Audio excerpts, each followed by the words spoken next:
everyone, hope you're having a good day. Today's video is going to be about why people did not complete their Thru-Hike.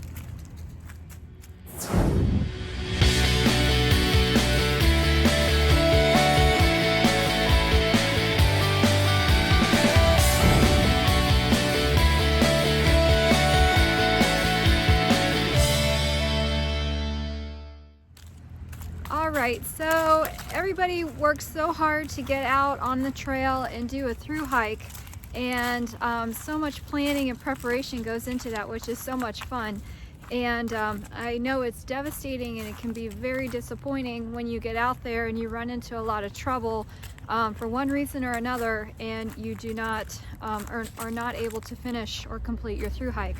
I did see quite a bit of that when I Thru-Hiked in 2018. So I thought I would make a video today about different reasons why people did not complete their Thru-Hike. So more so of a heads up, so that people can be prepared. I know everybody's preparing and doing their shakedown hikes and doing everything that they can to get ready right now, which is wonderful. But I thought by listening to some of the information from people that have gone out there and did not successfully complete their hike, we can either kind of learn from their mistakes or try to learn different ways to prepare, some things to prepare for. So that's what this video is going to be about, and I hope it's useful for you. I'll start by sharing a few things that I saw while I was out there. Again, I Thru-Hiked the Appalachian Trail in 2018. It was a very snowy year. We had so much snow. I started February 18th, and we ended up having 5 snowstorms that were significant. So the weather was quite the challenge out there. So that is one reason some people did get off the trail. They weren't prepared for that kind of weather. In the weather conditions, it just wasn't stopping. It's just, there was a snowstorm into April, so that was one reason. Another reason was injury. I did see a gentleman that slipped on some rocks and ended up injuring his knee. So I know those things are unavoidable, but go slow and steady. Try not to rush too fast and be careful of your terrain. Let's see. There was a female hiker that I know that ended up going back home and not returning to the trail because of a family issue. Her grandmother ended up having a medical condition. She ended up having a stroke, I believe, and so she got off the trail to go and take care of family, and she ended up, to my knowledge, not returning back to the trail. But she could have. I'm not aware of it, but I do know that she was way behind us if she did come back. So family concerns, family issues that pop up and arise, I know those things are unavoidable, but it's good to have a discussion with your family or your significant others to kind of have a plan if in the event something like that does happen, and how you're going to handle it, what you're going to do. Another hiker I know ended up going back home for a holiday and got very comfortable and didn't want to come back to the trail.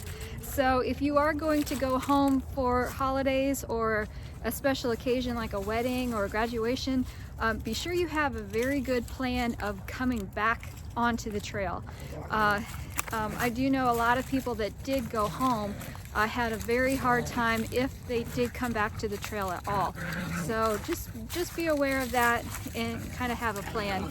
In 2018, I did get off the trail for about a week because I had a prior commitment to go out to California to do an ultra marathon, an 81-mile race that I had committed to before I decided to do the Appalachian Trail.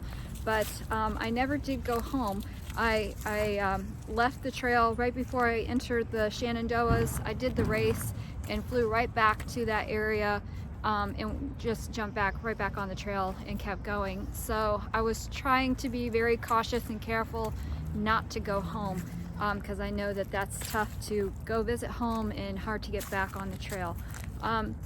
Another thing I saw out there, and I would say this was the most common, is just your mind's not in the game anymore. You just, for one reason or another, you're mentally broke down. You're mentally just tired of being out there.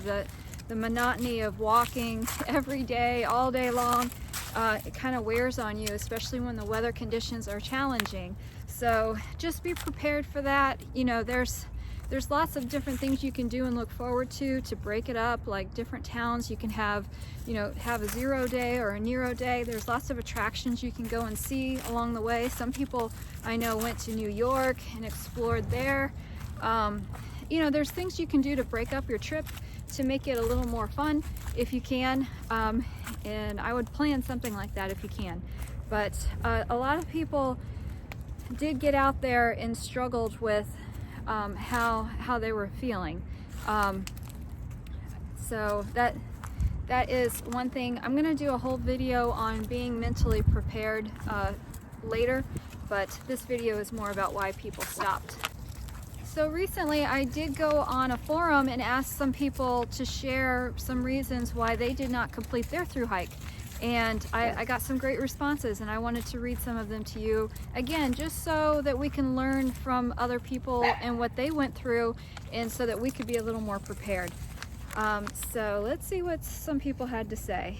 A lot of people, of course, last year left because of COVID and lots of reasons surrounding that. I'm not going to get into all those reasons. There are just so many. So I'm just going to say in general, COVID reasons.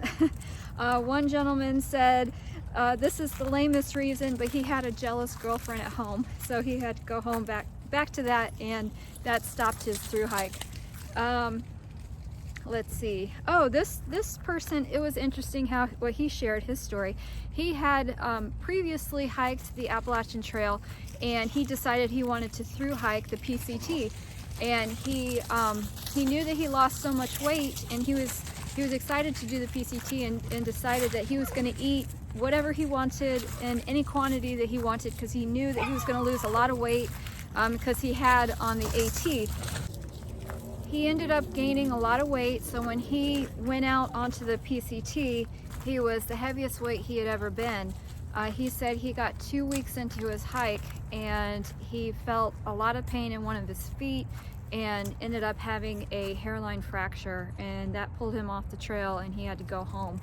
So try to be physically prepared as much as you can before you start your Thru-Hike. I know you'll get your trail legs, you'll get into a really good shape while you're out there, but try to start with a decent base if you can. That was a good story and a good lesson. I'm glad he shared that, so thank you. This gentleman had a knee injury just south of Harper's Ferry, and he ended up having to go home because of that. Another gentleman had a wedding to go home to, and he was off the trail for 2 weeks, and he just couldn't get back into the momentum and gear of getting back onto the trail, so he ended up just staying home. Let's see. Okay, so another reason, or some reasons why people get off the trail, is they have this great idea that the Appalachian Trail is this big, amazing adventure, which of course it is, but that it's not as difficult out there as it really is. And I know from experience, it's very hard out there. It's not an easy hike. Whether you're experienced or not, it is a ton of work that you're putting your body and your mind through every single day. It's so romanticizing that this trail is something else. People get off the trail because it's not what they expected. So expect that it's going to be difficult. Expect the days that are going to be long and difficult, and a big challenge. So that's another reason. Injury and illness. Yes, illness. I do know of a hiker, more than one, that got off the trail because of giardia. You have to filter your water. If you end up getting giardia, it's a severe diarrhea, gastrointestinal problem that you do not want to have. Luckily, I did not have to experience that, thank goodness, when I was on the trail, but there are people that have, and it is miserable. Now, you can go to a town and try to ride it out and stay on the trail, and I know hikers that have done that, but I also know hikers that ended up going home because of it, because they just felt so depleted and so terrible. So yeah, that's a concern out there. Insufficient funds. Yes, that you've got to be financially as ready as possible to get out there. For through hiking, you want to budget roughly, the rule of thumb is about $1,000 a month, give or take. I was just under that, so I believe I did my through hike. I had all my expenses, but I believe I spent $3,500 in the 5 months that I went, and that included having to upgrade some of my gear that I did not properly buy, because I just wasn't ready. I thought I was, and it was a big mistake. So yeah, you can do it on a budget, or you can have a lot more experiences in town and really have, you know, going out to dinner, staying at hostels, staying at hotels. So it can get pretty pricey and add up. So just be sure you have a budget, try to stick to your budget, and so you don't have to run out of money and go home, because that would suck. Let's see, distractions, like relationship problems or problems at home. Yeah, that could be a problem. Yeah, there were people out there that were having some issues at home that they had to go home to and take care of, including job situations where they had to, they got a position that they were not counting on getting so soon, and they had to go home for that. So that is for sure. Homesick. Some people did plain out get homesick out there. I know I got homesick a lot, and that just pushed me into gear to get the trail done and get home. You do get homesick out there. Have a plan for that. Be sure you talk to your family on a regular basis, and you know, have them come out and see you if that's possible. But it does get lonely out there sometimes, and you do definitely get homesick. So that is a reason, and plan for that for sure. Let's see. Let me go to my second page here. I really appreciate everybody responding to my question on this forum. I had posted it on Reddit, so it was really nice that so many people responded, and I do appreciate that. Let's see. Another person got off the trail and went home and stayed home. That happens a lot. I would say that's one of the most common reasons, is people have to go home for one reason or another, but then don't return back to the trail. If you do go home, be sure you have a good solid plan of getting back onto the trail. Let's see. One gentleman had his parents that were going on a holiday, and he wanted to go too. And so he ended up getting on the trail and going on vacation with them and not returning back to the trail. It's legitimate. One gentleman in 2019, he got bored and missed his other hobbies. So he ended up getting off the trail to go back home and pursue that. There are some boring days out there for sure. It's so monotonous sometimes. You're doing a lot of hiking, and you know, you're not always having glorious, wonderful days. So yeah, that's for sure an issue. Let's see. One gentleman discussed about the bad weather out there, just so much rain and cold, and he just got so sick and tired of it, so he ended up getting off the trail and going home. Another reason that some people left the trail was they felt like they accomplished everything that they set out there to do. They experienced everything that they set out to do and get out of it out there. They got to a point where they just felt like they had enough.